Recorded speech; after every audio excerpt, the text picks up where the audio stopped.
kanan ya. Saya share dulu.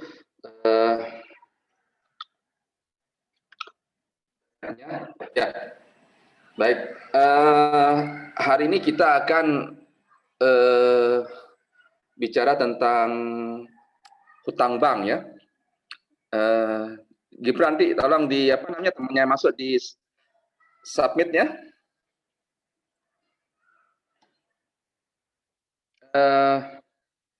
Baik. Saya membahas tentang apa namanya tentang utang bank.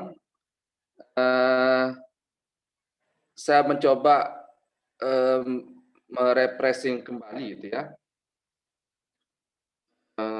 Saya slide-nya kelihatan ya? Kelihatan, Pak. Kelihatan.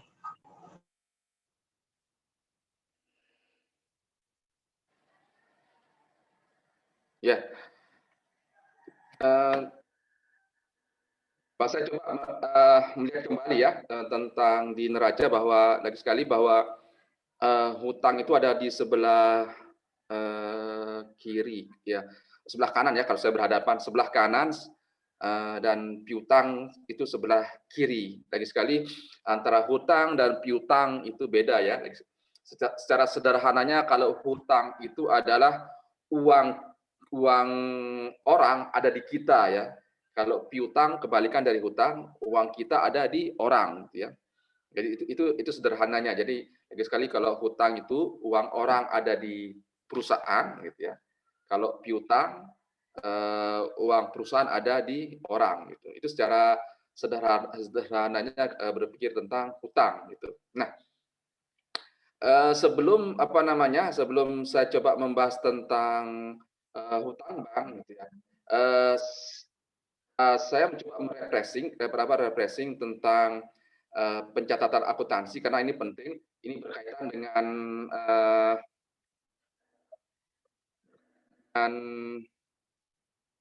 bahasan tentang utang bank ya. Ya.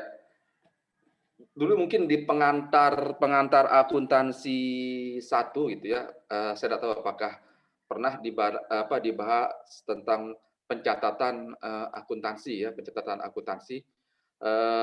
Pencatatan akuntansi itu ada 2 dan ini juga harus kalian paham.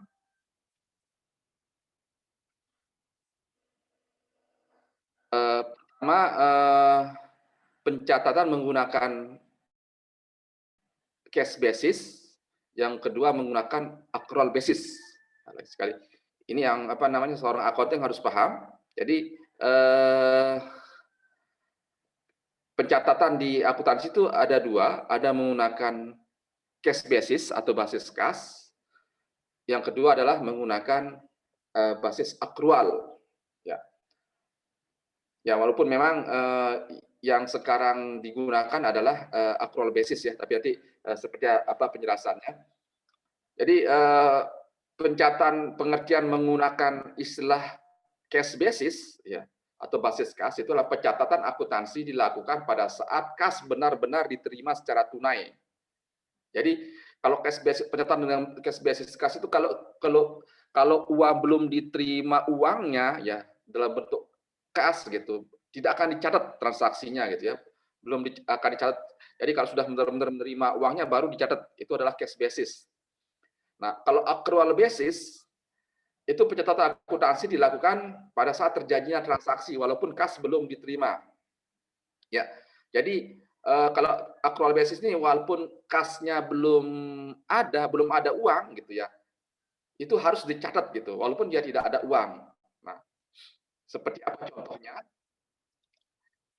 Kalau contoh cash basis, kalau basis kas ya, biasanya pada tanggal 31 Januari, ini juga ya biasanya kalau kita apa namanya kalau kita ngelamar di bagian accounting gitu ya, biasanya ini yang selalu keluar ya, pencatatan menggunakan cash basis atau accrual basis. Biasanya kalau dites untuk jadi bagian accounting itu biasanya soalnya selalu begini gitu. contoh cash basis gitu ya. Jadi pada tanggal 31 Januari perusahaan membayar gaji karyawan dengan tunai ya sebesar 50 juta. Jadi kalau ini karena memang ada uangnya ya langsung aja jurnal transaksi biaya gaji karyawan di 50 juta di debit, kasnya di kredit 50 juta ya.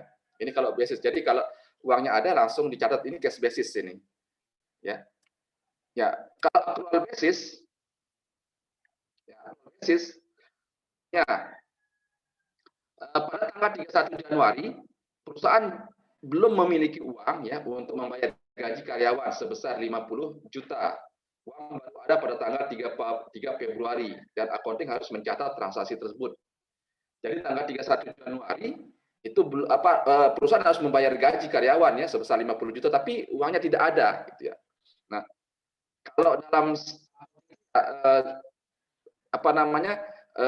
biaya transaksi itu ya harus dicatat ya pada saat bulan tersebut gitu ya. Misalnya gaji karyawan gitu. Ya boleh-boleh saja gaji karyawan dicatat di bulan Februari, tapi akan terjadi kekosongan, akan terjadi tidak akan nampak gitu ya. Gaji bulan Januari itu kalau tidak dicatat gitu ya. Saya catat. Jadi mau tidak mau itu sebagai harus accounting harus mencatat walaupun tidak ada uang di bulan Januari tersebut gitu. Bagaimana mencatatnya? Jadi pada tanggal 31 Januari, jadi biaya gaji karyawan gaji. Jadi pada tanggal 31 Januari harus diakui sebagai utang gaji. Biayanya tetap 50 juta. Utang gajinya bertambah 50 juta. Harus dipahami karena ini nanti ada terkaitan dengan pemahaman tentang utang bank. Jadi pada tanggal 31 Januari, jadi pas tidak ada uangnya, tetap kita catat biaya gajinya, biaya gaji karyawan 50 juta di debit, gaji di kredit sebesar 50 juta. Tanggal 3 Februari, saat uangnya ada, gitu, saat uangnya ada, balik hutang gajinya supaya nol, hutang gaji kasnya berkurang sebesar 50. Ya, ini basis ya, sekali lagi catatan. Jadi 1 Januari itu walaupun tidak ada uang tetap ya sebagai biaya gaji. Biaya gaji karyawan 50 juta di debit dan dikreditkan hutang gaji. Jadi ketika pas ada uangnya tanggal 3 Februari, hutang gajinya didebitkan, kasnya keluar sebesar 50 juta. Ya. Ini harus dipahami. Contoh kedua yang contoh kedua supaya lebih agak luas pemahamannya tentang cash basis sama accrual basis. Nah, misalnya pada tanggal 2 Januari perusahaan menyewa kantor selama 5 tahun ya dengan harga 50 juta ya. Berarti kan setahunnya 10 juta ya. 10 juta gitu. Nah, kalau basis uangnya langsung diberikan pada saat itu ya biaya sewanya ya langsung dicatat biaya sewa pada kas sebesar 50 juta. Jadi biasa kan langsung kas itu. Tetapi kalau bicara accrual basis gitu ya. Ini kan 50 juta ini kan selama 5 tahun ya, bahkan akan berarti masih nampak ya selama 5 tahun ya.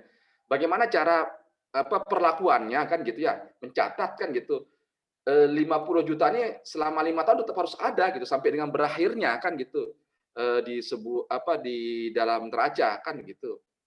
Nah, itu nanti accrual basis yang mencatatnya, cara mencatatnya di accrual basis gitu. Jadi kalau sekedar cash basis ya udahlah biasa sewa sama kas, tapi ini tidak nampak gitu ya. Kalau model cash basis begini biaya sewa kantor selama 5 tahun itu tidak akan nampak gitu. Nah, bagaimana cara mencatat supaya selama 5 tahun sampai dengan berakhirnya sewa kantor itu tetap nampak nilai sewanya gitu. Maka kita menggunakan accrual basis. pada tanggal 2 Januari perusahaan menyewa kantor selama 5 tahun sebesar 50 juta, accounting mencatat transaksi di atas. Jadi pada tanggal 2 Januari ya sekalian, hari itu perusahaan akan mencatat sewa dibayar di muka 50 juta, kasnya di kredit sebesar 50 juta. Kalau sudah begini kan ini akan nampak di neraca ya, di dalam keuangan neraca. Sewa dibayar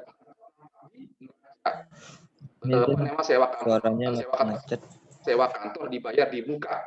Nah, jadi titip istilahnya kalau bahasa sederhananya titip dulu yang sewa kantor dalam bentuk sewa dibayar di muka 50 juta di laporan neraca gitu. Kasnya keluar 50 juta gitu. Di neraca gitu ya. Di sini ya ini di aset lancar itu akan nampak ya sewa dibayar di muka sebesar 50 juta nanti di sini gitu. 50 juta. Ya. Sewa di muka 50 juta, kas 50 juta. Nah, nanti setiap akhir tahun ya, per 31 Desember baru dibuat jurnal penyesuaiannya. Jurnal penyesuaiannya ya biaya sewa, jadi setiap tahun sampai dengan 5 tahun ya, itu akan dibuat jurnal penyesuaian. Jadi untuk yang tahun pertama ya, 31 Desember, biaya sewa di 10 juta, sewa dibayar di muka 10 juta. Jadi kan akan muncul biaya sewanya 10 juta, akan berkurang semakin berkurang ya. Sewa bayar di mukanya akan semakin berkurang. Nanti di sewa dibayar pun akan semakin berkurang ya. Tadinya 50 juta di tahun berikutnya akan berkurang menjadi 40 juta gitu ya, karena sudah sesuaikan gitu ya. Setiap tahun begitu. Tiap tahun begitu. Terus nanti di tahun berikutnya juga dibuat di akhir tahun itu dibuat penyesuaian lagi, dibuat penyesuaian lagi dia sewa di debat, sewa dibayar di muka gitu. Itu sampai dengan 5 tahun sampai dengan biaya sewa dibayar di mukanya menjadi 0 ya. Ini pencatatan accrual basis gini ya, untuk mengawali supaya nanti logika pemahaman jurnal untuk akuntansi, karena terkait dengan hutang ini logikanya hampir seperti ini ya, bahasanya gitu, supaya kalian paham gitu tentang pencatatan menggunakan accrual basis gitu dengan cash basis gitu. Jadi ya sekarang ini yang digunakan adalah pencatatan menggunakan accrual basis ya. Cash basis itu sudah mulai tidak digunakan karena memang cash basis itu tidak mencerminkan pencatatan yang sesungguhnya gitu ya. Ya, jadi sekarang perusahaan maupun sektor publik, entah itu di pemerintahan maupun di yayasan maupun di di perusahaan atau di UMKM atau di semuanya ya, lembaga bank semua menggunakan pencatatan menggunakan accrual basis ya dalam catatannya gitu. Jadi tidak menggunakan cash basis gitu ya. Kalian paham ya penggunaan accrual basis ya, karena ini dasar untuk nanti sebelum saya melangkah ke pemahaman tentang hutang bank ya. Paham ya?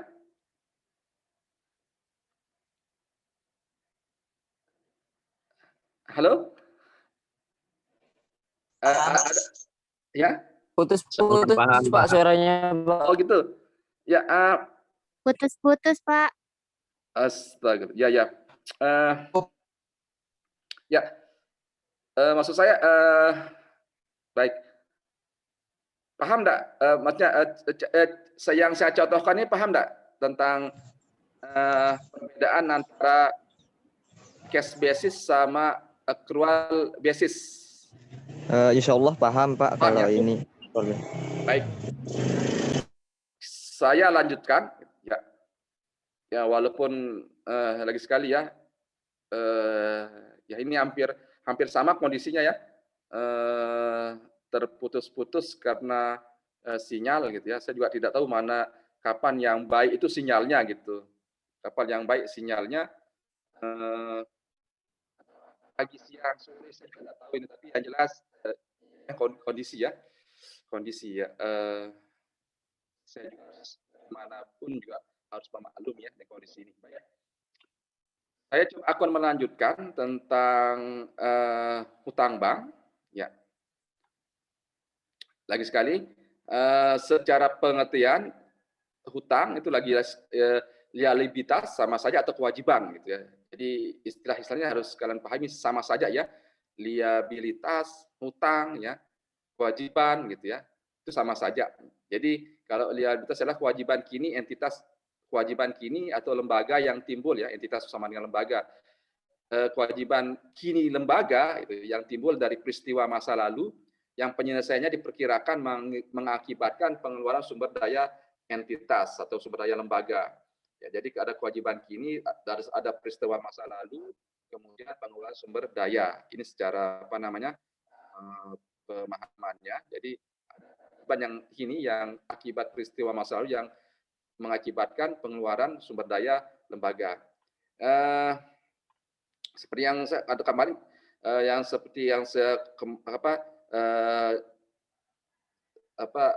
berikan kemarin bahwa liabilitas atau kewajiban itu ada yang jangka pendek, ada yang jangka panjang ya. Kalau jangka pendek itu lagi sekali hutang yang di bawah 1 tahun gitu. Kalau jangka panjang itu utang di atas 1 tahun gitu ya. Ya, yang termasuk jangka pendek itu ya utang bank, utang dagang, ya utang wesel gitu ya. Ya, kita coba melangkah ke hutang jangka pendek ya, hutang bank atau bank payable. Ya, hutang ini jadi hutang bank itu adalah hutang yang timbul ya sebagai akibat pinjaman yang diberikan oleh bank kepada perusahaan yang diperoleh berdasarkan permohonan perusahaan yang bersangkutan. Jadi lagi sekali hutang bank ini ada 2 jenis, ada yang sifatnya jangka pendek, ada yang sifatnya jangka panjang. Ya, dari akibat dari adanya hutang bank, pasti tentu ada timbulnya bunga bank yang harus dibayar oleh perusahaan selama periode hutang bank tersebut, gitu ya. Jadi akibat dari perusahaan berhutang kepada bank, maka bunga bank akan timbul dari pinjaman yang dilakukan ini kalau konvensional ya. Kalau kita di akuntansi syariah itu nanti ada istilah-istilah lain ya terkait dengan pinjaman. Baik, saya langsung saja ke contoh. Nanti kalau secara teori tentang hutang bank itu kalian bisa baca gitu. Saya lebih cenderung langsung kepada contohnya gitu ya.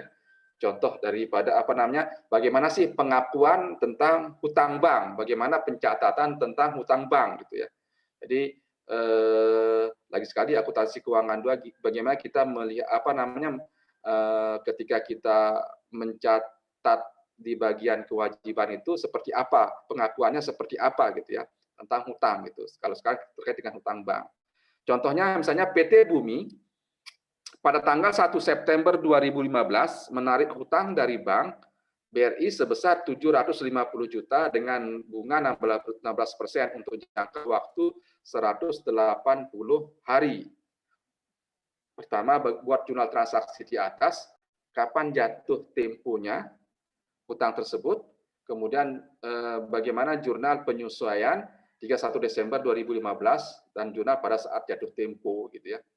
Nah, jelas kalau istilah penyesuaiannya pasti penyesuaian itu pasti ada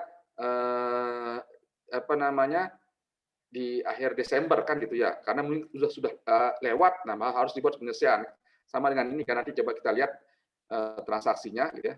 Makanya tadi kenapa saya harus pahami dulu bentuk pencatatan menggunakan basis kas, dan kedua adalah menggunakan akrual, basis akrual gitu supaya kalian paham, karena itu terkait dengan hutang bank. Stop ya, cuma transaksi di atas gitu ya. Pada saat menerima hutang 1 September itu adalah kas bertambah 150 juta di debit, hutang banknya sebesar 750 juta gitu ya. Ya, ini timbulnya hutang bank lagi sekali. Jadi pada saat menerima hutang berarti perusahaan akan mencatat kas di debit 750 juta, di kredit hutang bank sebesar 750 juta. Timbul pengakuan dari hutang bank ya. Ya, kemudian tanggal jatuh tempo ya. Tanggal jatuh tempo ini kalau secara perhitungan ya, tanggal jatuh tempo itu biasanya hitungnya menggunakan hari ya. Jadi tanggal jatuh tempo itu dihitung sejak bukan dari pas peminjaman, dari besoknya ya, setelah tanggal pencatatan hutang tersebut gitu ya, tanggal 2 September. Nah, tanggal jatuh temponya di September itu kan ada 30 hari ya. 30 hari. Jadi 30 tadi kan satu harinya untuk pencatatannya ya, lagi dihitung dari tanggal 2-nya. Jadi di September itu ada 29 hari gitu ya. 29 hari setelah dikurangi yang tanggal 1-nya. Kemudian ada Oktober kan jatuh temponya 180 hari ya. Waktu peminjamannya 180 hari. Kapan jatuh temponya? Bulan September itu 30 hari jumlah harinya. Tadi dikurangi tanggal 1-nya 29 hari. Oktober itu jumlah harinya 31 hari. November itu jumlah harinya 30 hari. Desember itu jumlahnya 31 hari gitu. Januari itu jumlah harinya 31 hari. Di tahun selanjutnya jumlahnya 28 hari. Jadi totalnya 180 hari ya. Punya tanggal 28 Februari ya. 180 hari. Misalnya tanggal 27 180 hari berarti tanggal 27 gitu. Itu total dari total dari jumlah hari ya yang dihitung 180 hari. 80 hari. Ini ya penghitungan tanggal jatuh tempo. Jadi dihitung berdasarkan hari dan dihitung mulai dari hari setelah pencatatan hutang ya. Totalnya jumlahnya 180 hari. Sampai dengan 180 hari gitu ya. Tanggal jatuh temponya. Kalau ini setelah dihitung September 29 hari, Oktober 31, November 30, Desember 31, Januari 31, Februari 28, jadi totalnya 180 hari.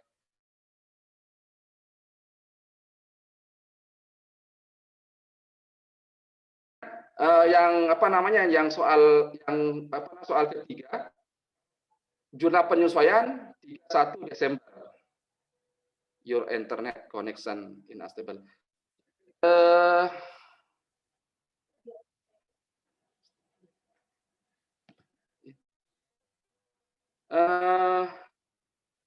Tanggal jatuh tempo jurnal penyesuaiannya 31 Desember. Ya. Jadi lagi sekali karena ini hutangnya melewati 2015 ya. Tadi ya 180 melewati ya. Kita lihat ya melewati 2015 ya. Berarti di akhir Desember harus disesuaikan gitu ya. Harus disesuaikan hutangnya gitu. Bagaimana penyesuaiannya?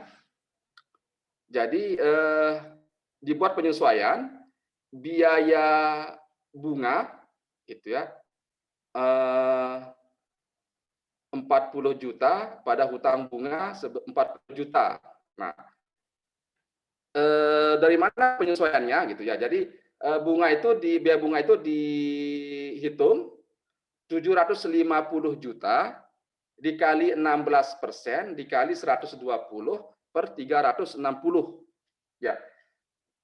Jadi yang 120 ini kita menghitung, kalau kita menghitung ini kita menggunakan supaya mudahnya itu yang menggunakan rata-rata ya, artinya kan 1 tahun itu 360 ya, 360 hari. Ada yang menggunakan 365 hari gitu ya.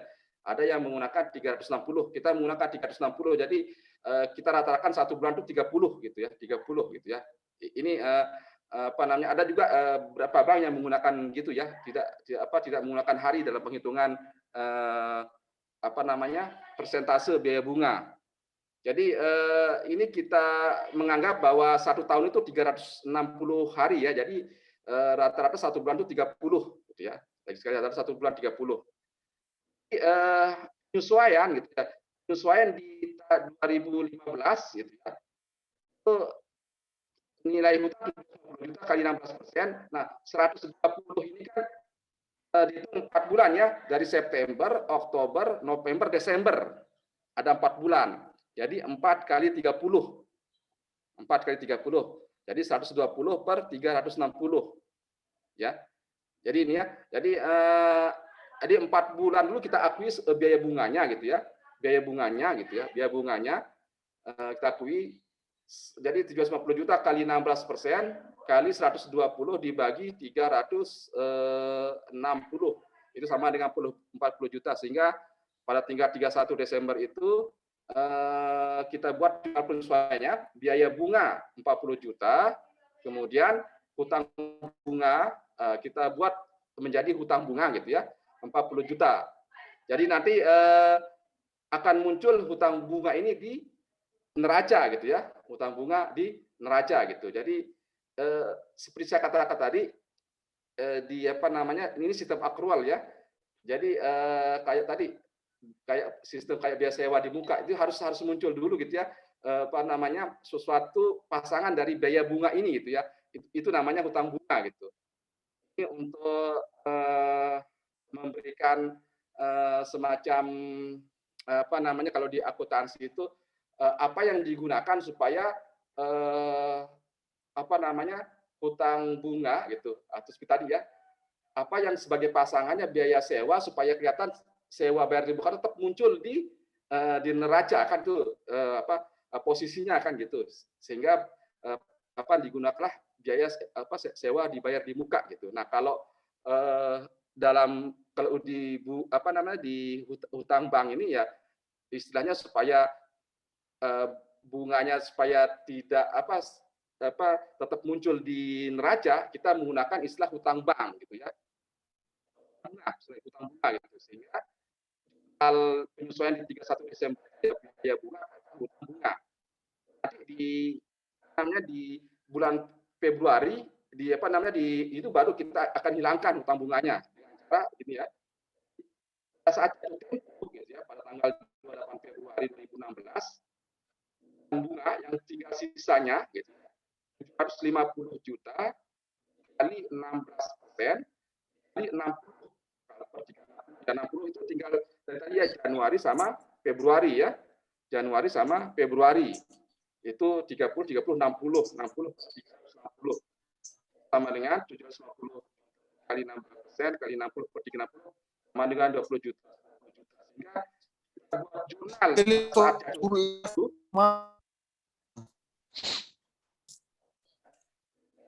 pada saat jatuh tempo itu biaya bunga 20 juta di debit ya.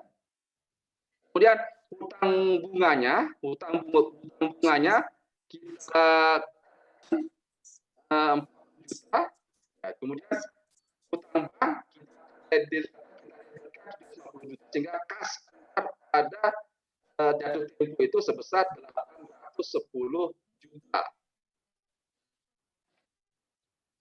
Bingung saya, paham apa enggak ya? Ada yang belum paham apa enggak? Belum paham Pak, soalnya macet-macet suaranya. Gimana? Belum paham soalnya macet-macet suaranya. Oh gitu. Ya. Aduh, susah ya. Baik, saya ulang saja ya. Saya ulang. Baik, saya ulang. Kalau yang tanggal jatuh tempo ini paham ya? Paham ya? Baik, saya coba ke peran yang ketiga, yang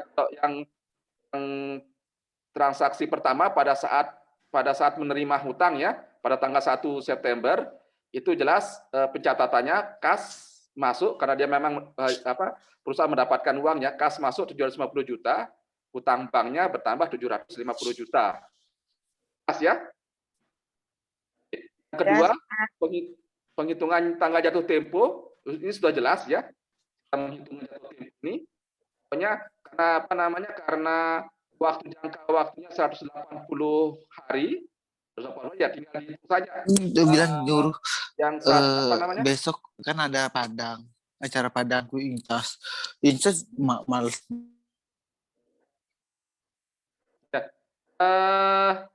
Yang penghitungan 180 hari itu ya tinggal menghitung saja ya. September kan jumlah bulannya 30 hari. Nah, jadi tadi yang tanggal 1 kita hitung tinggal 29 hari, 31 Oktober 31 hari, November 30 hari, Desember 31 hari, Januari 31 hari, Februari 28 hari, sehingga totalnya 180 hari.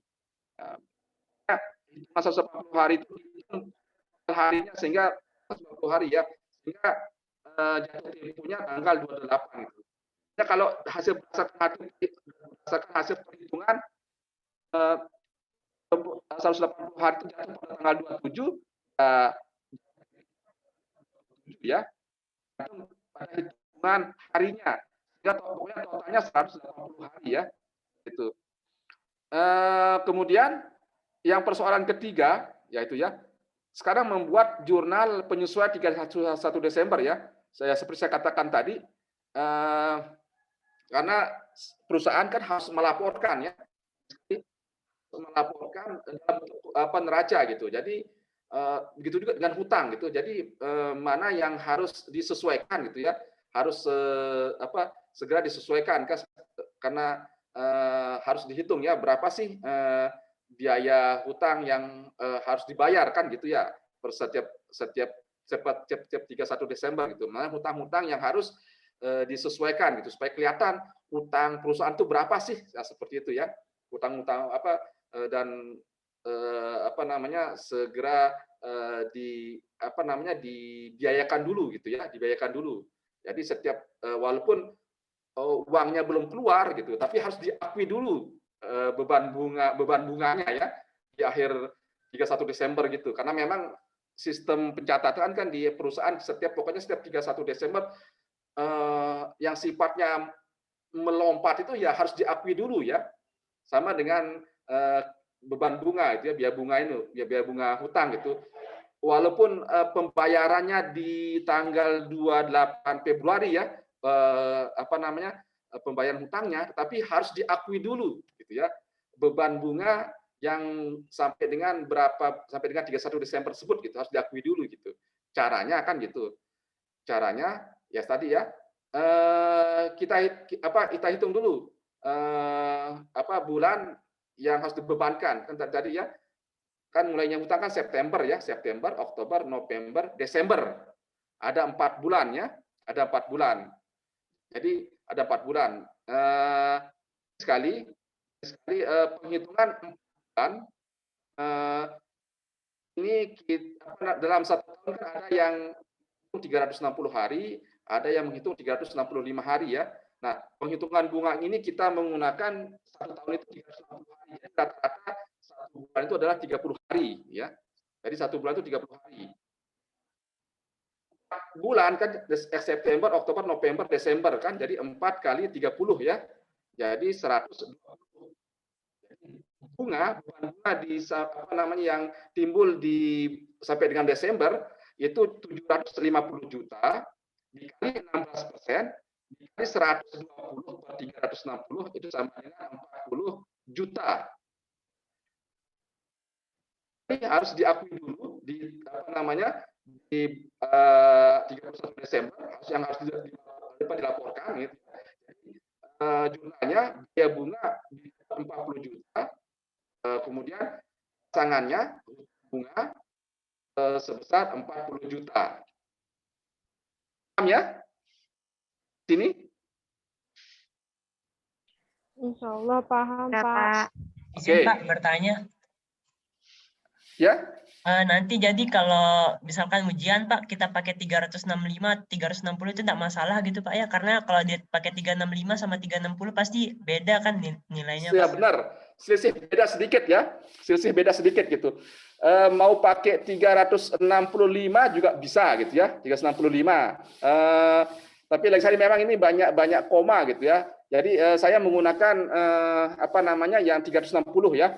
Kalau menggunakan 365 itu hasilnya 39 juta 8.900. Pokoknya selisih komanya berapa sedikit gitu. Nah, saya menggunakan ini supaya kalian lebih paham apa namanya menggunakan angka bulat gitu ya. Jadi saya menggunakan yang 1 tahun itu 360 hari ya, bukan 365. 360. Jadi kalau menggunakan 360 hari 1 tahun berarti rata-rata 1 bulan itu 30. Jadi walaupun Februari ya dihitung 30 gitu ya. Januari 30, Februari 30, Maret 30, semua dihitung 30 gitu. Kalau menggunakan 1 tahun 360 hari gitu. Mau pakai yang 365 juga enggak apa-apa ya. Terserah gitu. Masalah gitu. Saya ini menggunakan 360 supaya apa namanya? Memudahkan dalam penghitungan ya. Tapi kalau menggunakan apa namanya menghitung jatuh tempo ya menggunakan 365 hari ya. Karena itu memang harus menghitung dalam bentuk hari kalau jatuh tempo tersebut gitu.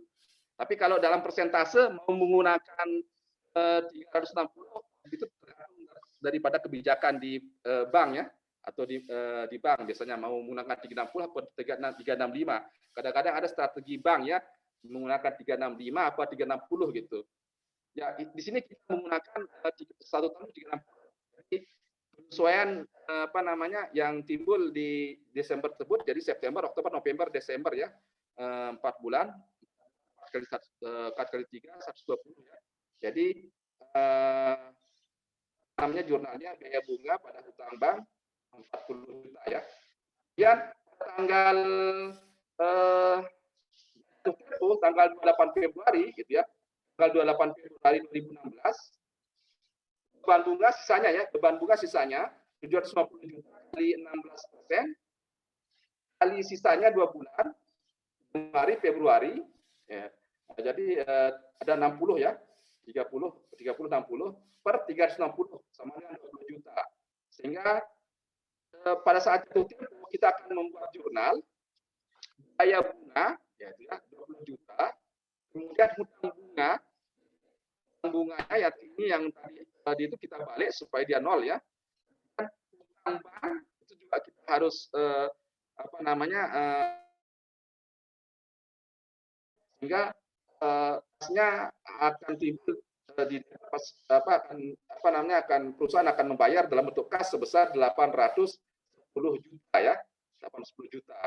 Jadi kan istilahnya bahasanya kan 810 juta ini tadi ya biaya bunga dan kan ini 40 kan tapi ini kan tadi sudah di ini ya tinggal bahasanya kita balik sini. Jadi sebenarnya biaya bunga cuma ini ganti daripada ini ya bahasa istilah aktual tapi ya memang seperti jurnalnya gitu. Maka tadi saya bilang kalau kalian paham tentang akrual gitu jadi ini sebenarnya sih apa namanya jurnalnya ya sebenarnya biaya bunga akibat yang ini kalau hutang bunga ini ya memang timbul karena untuk membalik hanya supaya bunganya tidak nol gitu ya. Yang 40 jutanya sebenarnya sudah otomatis sebenarnya tadi sudah dijual ya sehingga memang biaya bunganya juta gitu ya. Sehingga kalau kita apa namanya kalau kita buat jurnal secara sederhana jadi kan berapa bunganya kan 80 juta ya 60 juta maaf 60 juta bunganya gitu ya. Jadi sudah timbul ini 60 juta ditambah hutang bank 750 juta sehingga perusahaan akan membayar apa namanya saat jatuh tempo itu sebesar 810 juta ya 10 juta. Jadi 10 juta bunganya 60 juta gitu ya. Gitu ya. Dan sudah dibayar 20 juta di apa namanya di jurnal di Desember, kemudian sisanya di di pas jatuh tempo. Ya, ini ya. Nanti pelan-pelan kalian coba pelajari jurnal ini. Tapi yang jelas ini adalah sistemnya memang aktual gitu ya. Jadi mau tidak mau kalian harus paham sistem menggunakan aktual. Makanya saya bilang sebenarnya di pengantar akuntansi 1 2 itu sudah dibahas ya tentang jurnal menggunakan akrual gitu ya, menggunakan akrual. Makanya saya juga belum paham gitu. Ketika kalian sudah paham jurnal, makanya akuntansi keuangan 1, akuntansi keuangan 2 itu sebenarnya akan paham gitu, apapun gitu kasusnya gitu. Ketika sudah paham tentang jurnal gitu ya, ya kecuali seperti tadi kalau pengantar akuntansi 1, pengantar akuntansi 2 masih lemah, saya takutnya ketika saya membahas jurnal gitu ya tentang akrual itu nanti takutnya tidak bisa itu. Tapi ya sekali saya menganggap kalian sudah paham ya. Kadang-kadang juga ini ya, kadang-kadang bank gitu ya meminta pembayaran utangnya pada saat dia menerima uang tersebut langsung dipotong gitu ya. Kalau tadi persoalan yang pertama itu utangnya itu dibayar pada saat terakhir ya, pada saat jatuh tempo. Kadang-kadang ada juga bank yang melakukan peminta pembayaran ini pada awal ketika dia meminjam uang tersebut gitu. Contohnya begini. Ya. Misalnya PT Lau pada tanggal 2 Oktober menarik utang jangka waktu 6 bulan ya dari Bank Mega sebesar 400 juta dengan bunga 15% per tahun dari pokok yang dipotong pada awal.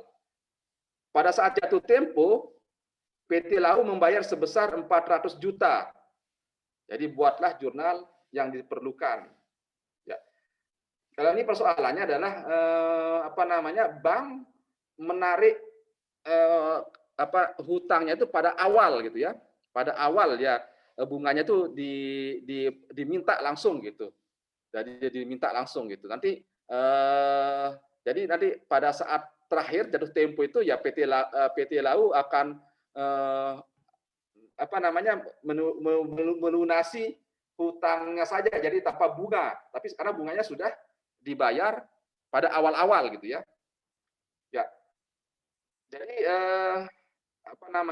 ini untuk jawab kasus ini, jadi kas yang diterima, jadi ini contoh kasus kalau misalnya kalau bunganya itu ditarik di awal gitu ya. Jadi kas yang diterima pada saat dia meminjam itu sama dengan 400 juta gitu ya, dikurangi 15% kali 6/12. 6 bulan ya minjamnya, jadi penghitungan bunganya 400.000 dikali 15% dikali 6/12 itu sama dengan 370 juta ya yang diterima. Jadi, perusahaan itu menerima uang, jadi bukan 400 juta ya, tapi dia terima 370 juta karena sudah dipotong langsung bunganya gitu. Nah, jadi pada saat pada saat perusahaan menerima uang itu juga Oktober, perusahaan akan membuat jurnal 370 juta. Nah, yang bunga bank itu yang sudah diambil oleh bank duluan, itu perusahaan akan memberikan nama istilah diskon hutang bank. Kalau tadi namanya kalau sewa kalau biaya sewa tadi namanya sewa dibayar di muka, atau bisa juga nih bahasanya sebenarnya bunga dibayar di muka gitu ya. Bisa saja bahasanya diberikan istilah tadi yang uang uang yang bunga yang sudah ditarik sama bank tersebut gitu. Tapi perusahaan itu yang memberi nama yang sudah ditarik oleh bank bunga itu namanya diskon hutang bank. Nah, jadi akan muncul di neraca ya diskon hutang bank sebesar 30 juta. Jadi kasnya di 370 juta, memang ya dapatnya 370 juta. Kemudian yang tadi yang bunga yang sudah ditarik bank itu dinamakan diskon. Jadi hutang banknya 400 juta. Ya, ini ya. Ini pencatatan pertama ketika lagi sekali kalau bank menarik bunganya dulu gitu ya.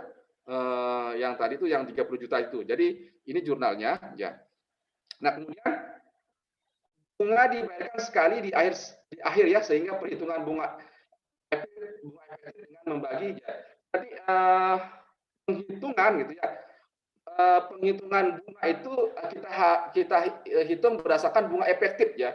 Jadi tidak lagi menggunakan bunga yang ini gitu ya, bunga yang dari bank perusahaan, tapi menggunakan bunga efektif dalam menghitung biaya bunga perusahaan. Jadi tidak menggunakan bunga yang 15% ini. Jadi perusahaan akan menggunakan penghitungan dengan perhitungan bunga efektif. Bagaimana mendapatkan bunga efektif ini? Caranya 30 juta tadi itu yang diskon bank itu dibagi dengan total pinjaman tersebut 30 juta, sehingga ketemu 8,11% yang untuk 6 bulan ya. Untuk 1 tahun itu sama dengan 16 juta. Ya tinggal dikalikan 2 saja ya, karena untuk yang 6 bulan itu 8,11%, jadi untuk 1 tahunnya 16%. Ini bunga efektif ya. Ini yang nanti yang sebagai dasar hitungan perusahaan dalam menghitung bunga banknya, biaya beban biaya bunganya ya. Jadi dia menghitung bunga itu menggunakan perhitungan bunga efektif. Cara diskon bank dibagi dengan hutang pokok tadi yang di itu 310 juta, sehingga ketemu 8,11% yang untuk 6 bulan. Untuk yang setahunnya dikalikan 2 saja menjadi 16,2% gitu ya. Jadi menghitung jurnal penyesuaian gitu ya, penyesuaian pada tanggal 31 Desember 2015 ya untuk pengakuan bunga yang dihitung. Tadi berapa? 6 bulan ya, 6 bulan ya. Jadi 6 bulan Oktober, November, Desember, ya, Desember, Januari, Februari, Maret ya. Berarti untuk 2015 itu Oktober, November, Desember ya. Nanti di 2016 Januari, Februari, Maret. Berarti ada 6 bulan ya. Jadi sekali Oktober, November, Desember, Januari, Februari, Maret. Nah, untuk tahun 2015, 2015 kan harus dibuat penyesuaian ya jumlahnya, karena harus orang gitu ya, perusahaan gitu ya, 31 Desember. Jadi harus dibuat berapa sih biaya bunganya kan gitu ya, biaya bunganya untuk 31 Desember 2015. Nah, cara menghitungnya bunga dihitung dengan bunga efektif, jadi 16,22. Nah, ini 1 tahunnya ya, 16,22%. Dikali 12 Oktober, November, Desember ya. 3/12 dikali dengan 370 juta sama dengan 15 juta. Berarti biaya bunga yang timbul di 31 Desember itu adalah 15 juta. Jadi jumlahnya biaya bunga di debit 15 juta, diskon hutang banknya berkurang 15 juta. Ya. Nah, nanti pada saat jatuh tempo gitu ya, sisanya ya Januari, Februari, Maret ya, Maret gitu ya. Nah, jadi kayak sama ya, 3 bulan ya. Berarti biaya bunganya tinggal sisanya 16,22% dikali 3/12. Jadi tanggal Maret jatuh tempo itu biaya bunganya 15 juta, banknya juta, diskon banknya 15 juta, kemudian kasnya berkurang 400 juta. Ya, ini jurnal pada saat jatuh tempo ya. Kalau dengan apa namanya, kalau lagi sekali kalau bunganya sudah diambil duluan. Kalau tadi yang kasus pertama bunga banknya dibayar di terakhir ya, pada saat jatuh tempo. Nah, kasus yang kedua bunga banknya sudah diambil awal duluan gitu ya, awal duluan ya. Jadi apa namanya, di jatuh temponya saja yang membedakan cara menjurnalnya seperti itu, dan juga seperti apa juga penyesuaiannya per 31 Desember 2015. Saya tidak tahu apakah kalian paham apa belum ya. Gimana, paham apa enggak ya? Belum terlalu paham, Pak. Belum terlalu paham. Paham ya? Ya. Loh. Baik, saya anggap paham saja ya. Karena memang saya dengan model daring, saya lagi sekali saya tidak memahami mana yang mahasiswa yang paham dan tidak paham. Biasanya kalau secara tatap muka, biasanya saya tahu mana yang mahasiswa yang paham dan tidak paham gitu. Biasanya kalau secara tatap muka itu, kalau yang kelihatan tegang itu biasanya dia tidak paham gitu biasanya. Kalau dia saya tatap muka itu gitu. Tapi kalau kelihatan dia serius itu sepertinya paham gitu. Ada memang mahasiswa yang memaksakannya diri paham gitu karena takut mungkin dikira saya nanti lelet gitu, sehingga memaksakan diri untuk bilang paham gitu. Tapi baik, oke. Ini kan baru yang laki bilang paham, yang perempuan paham enggak? Insya Allah paham, Pak. Oke, baik. Paham ya?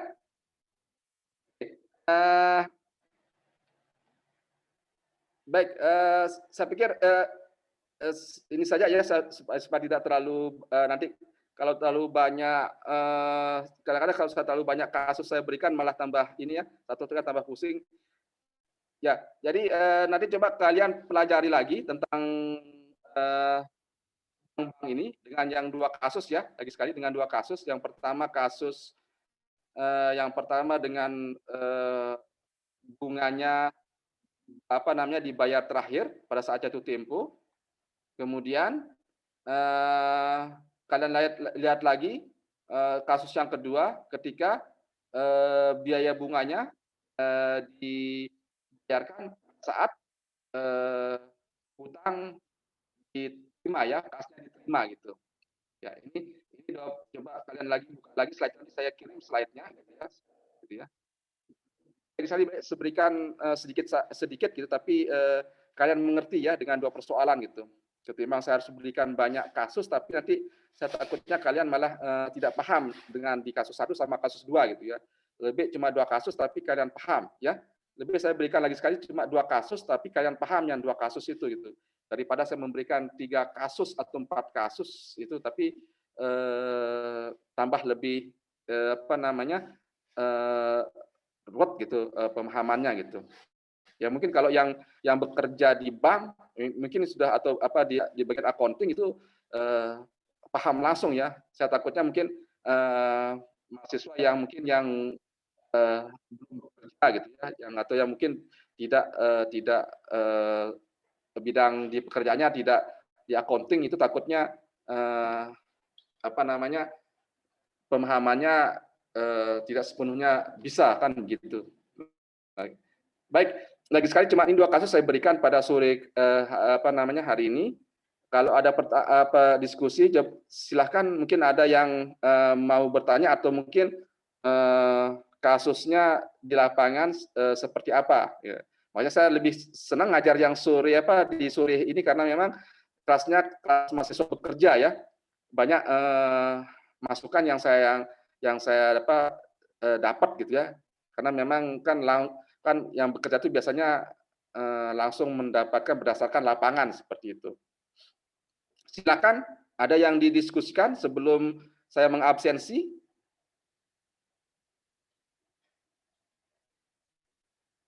Enggak ada ya?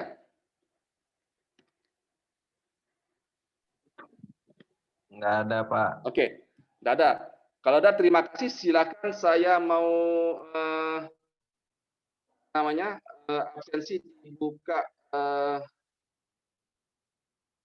ya.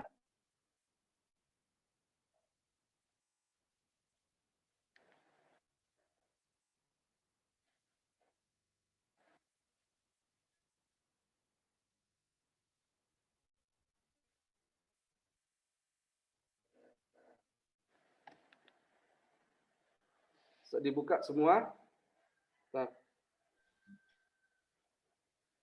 31 orang.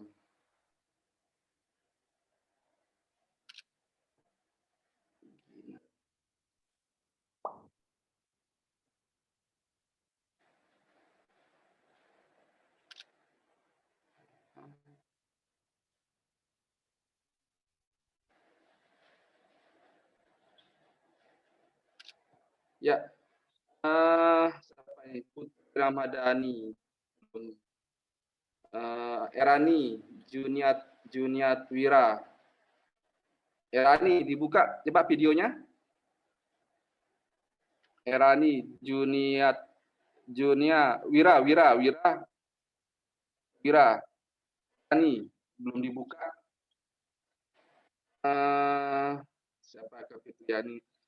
Badan ini Baik Nur Beja, Indah, Aditya, Gina, Raihan, Elvina, Niwayan Putri, Anggun, Imadi, Naimah, Dharma, Nurul, Ratna, Eka, Sri, Imadi, Swardana, Nurdana, Nur Beja, Indah, Aditya, Iin, Anggun, Ratna, Nurul, Dharma, Naimah, terus Eka, Sri Wahyuni, ya, Iwan mana Iwan? Iwan sama Wira. Erani. Ya, Iwan. Erani mana Erani? Erani. Jangan ketiduran Erani. Wira, bukannya. Ya. Ya, baik. Satu apakah orangnya ada panda ini?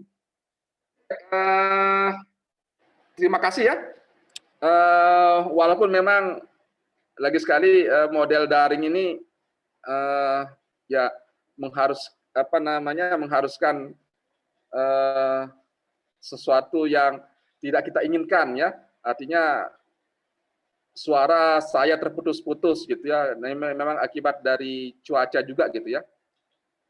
Tapi ya tidak apa-apa ya. Yang penting saya bisa memberikan materi sekaligus bertatap muka dengan kalian ya. Baik, terima kasih atas kehadiran kalian. Demikian mungkin yang saya bisa sampaikan. Mohon maaf. Lagi sekali, mudah-mudahan kita tetap sehat semua. Assalamualaikum warahmatullahi wabarakatuh.